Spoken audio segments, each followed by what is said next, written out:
और फिर बोलते कि नहीं कौन है ये, गधे के सिर से सींग गायब हो गया। अरविंद केजरीवाल को कल तक आप महान बता रहे थे और आज बोल रहे गधे के सिर पर सींग था। तो रागिनी जी, आपसे मुझे सर्टिफिकेट की आवश्यकता नहीं है। समाजवादी पार्टी को कल तक कह रहे थे कि छुट्टियां नेता अखिलेश यादव, फिर बोल रहे नहीं रागिनी बनो, रागिनी नायक, नॉट भागिनी नायक। कितनी महिला को रागिनी और तुम्हारी ऐसी जबान में रोकूंगी, इसलिए ज्यादा ओवर स्मार्ट मत बनो तुम। कर्नाटक में हमारी सरकार ने राष्ट्रीय प्रवक्ता हूं बीजेपी का, ये धमकी सुनने मैं नहीं आया अमित जी आपके शो पर। माफ कीजिए, ये क्या अलाउड है? वो कोई बोलता है डेमोक्रेसी का रेप हो गया है, ये यहाँ पर सरेआम धमकी देती है। कौन हो आप धमकी देने वाली? आप बताइए। आज मोदी सरकार के 11 साल पूरे होने पर कितने भी गाल बजा लें, कितने अपने मुंह मियां मिट्ठू बन जाएं और कितनी अपनी तथाकथित उपलब्धियों का ढोल बजा लें, सच्चाई यह है कि 11 साल के रिपोर्ट कार्ड में स्वयंभू महामानव विश्वगुरु प्रधान सेवक आदरणीय नरेंद्र मोदी जी को मिलता है एक बड़ा सा शून्य, यानी कि 0, 0, नील बटा सन्नाटा। और कोई सेंस है इस बात की?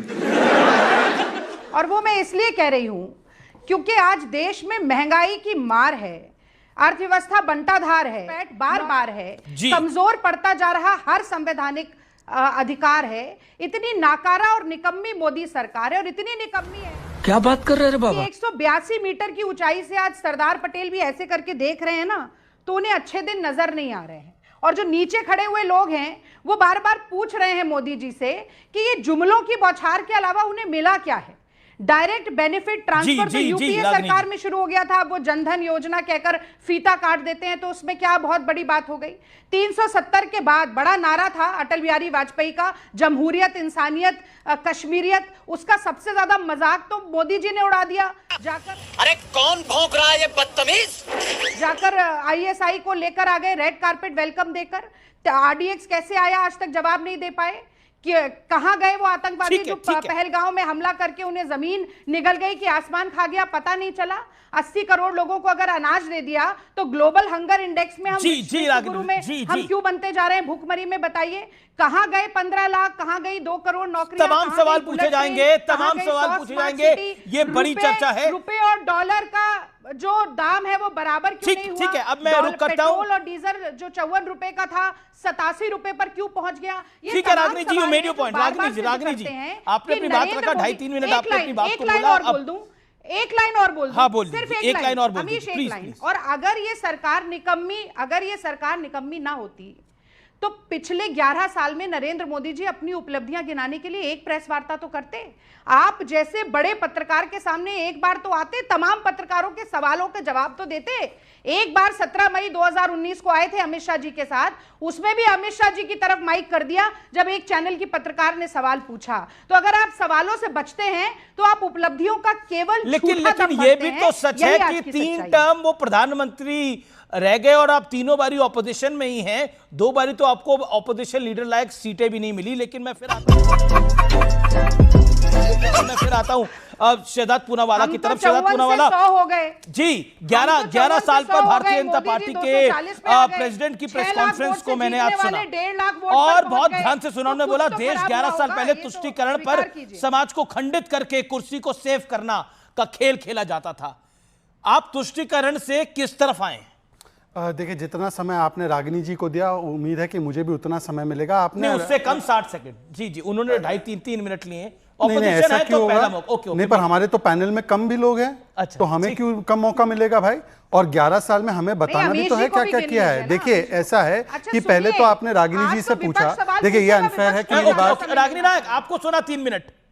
ओके, देखिए, रागिनी जी से आपने पूछा कि क्या आपको लगता है कि हमारी सरकार ने ठीक काम किया 11 वर्षों में? अरे, जिनको लगता है 99 पे जीत गए, जिनको लगता है 99 चुनाव हारने के बाद भी इनका जो चिर अपरिपक्व युवा जो है वो आज भी सफल नेता है, उन्हें कैसे लगेगा कि सरकार की कोई उपलब्धि है? पर ये तो जनता तय करती है ना डेमोक्रेसी में कि कौन संवाद मान रहा है प्रधानमंत्री का और कौन राहुल गांधी को बार बार जो है चुनाव हरवा रहा है। तो इसीलिए तो हमारी तीसरी बार सरकार बनी है और हमारी सरकार रिपीट हुई है। महाराष्ट्र में, हरियाणा में हमारी सरकार, गुजरात में, मध्य प्रदेश में, गोवा में, और इन्हीं मुद्दों पर रिपीट हुई है। और आपकी सरकार 2011 से कहीं पर रिपीट हुई है? एक भी सरकार नहीं बता पाएंगे। अब रिपोर्ट कार्ड की बात की तो मैं आपको बताता हूं। रिपोर्ट कार्ड ये होता है 370 पर A+, CAA पर A+, वुमेन रिजर्वेशन पर A+, राम मंदिर पर A+, वक्फ पर A+, यूसीसी पर A+, 25 करोड़ लोगों को गरीबी से निकालने पर A+, 12 करोड़ टॉयलेट पर A+, 13 करोड़ उज्ज्वला सिलेंडर पर A+, 4 करोड़ घर बनाने में A+, 11वीं फ्रजाइल इकोनॉमी से 5वीं पर लाने पर A+। फर्स्ट टाइम स्पेसिफिक जवाब देना। 300 यूनिट कितने यूनिट फ्री दिए आपने हिमाचल में?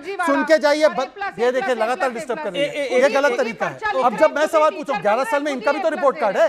सुनिए सर, 11 साल में ये अमीर जी गलत तरीका है। आपको गलत तरीके से ये डिबेट नहीं होनी चाहिए। अमीर जी वो इंटरप्ट कर रही है, साइड में कर दिया था। बहरहाल वो चर्चा का विषय नहीं है। मैं तो ये कहना चाहती हूं कि इन्होंने कांग्रेस पर बड़े लांछन लगाए। आज तो दिन है जवाब देने का, पर फिर भी मैं जवाब देती हूं क्योंकि इनके पास जवाब है नहीं। सत्ताधारी दल के प्रवक्ता के पास जवाब नहीं है, ये सिद्ध हो गया। अच्छा सिद्ध हो गया। तो कांग्रेस की नाव भंवर में ही सही, कांग्रेस की नाव भंवर में ही सही लहरों से टकराती तो है, और उपलब्धियों के नाम पर मोदी जी के पास कुछ हो ना हो 56 इंची छाती तो है। जैसे उनको मौका दिया जाए, मेरी भी बात बिना हस्तक्षेप के होनी चाहिए। अमीर जी, अब मैं आपसे रिक्वेस्ट करता हूं कि बिना हस्तक्षेप के अगर वो टोकेंगी तो आप उनको रोकेंगे। ये मैं आपसे रिक्वेस्ट कर रहा हूं क्योंकि मैंने पूरी बात उनकी बिना से ऊपर। अब उनको 40 सेकंड दीजिए। अच्छा, अब बात करते हैं आईएमएफ के लोन की। पाकिस्तान 26/11 करने के बाद आईएमएफ से उसको $8 बिलियन का लोन मिला था। उस समय पे कांग्रेस और यूपीए की गवर्नमेंट का क्या स्टैंड था? मोस्ट फेवर्ड नेशन स्टेटस दे रखा था। बलूचिस्तान में हम आतंकवाद करते ये बोलकर आए थे और एक भी सर्जिकल स्ट्राइक नहीं किया था।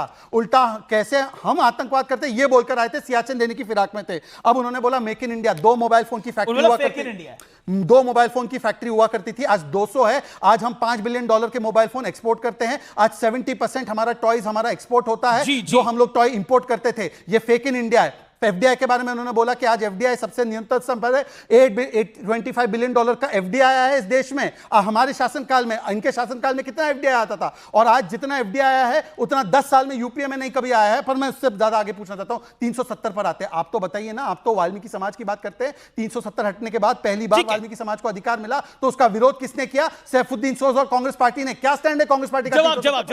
क्या बात है सर, क्या बात है सर, क्या बात है।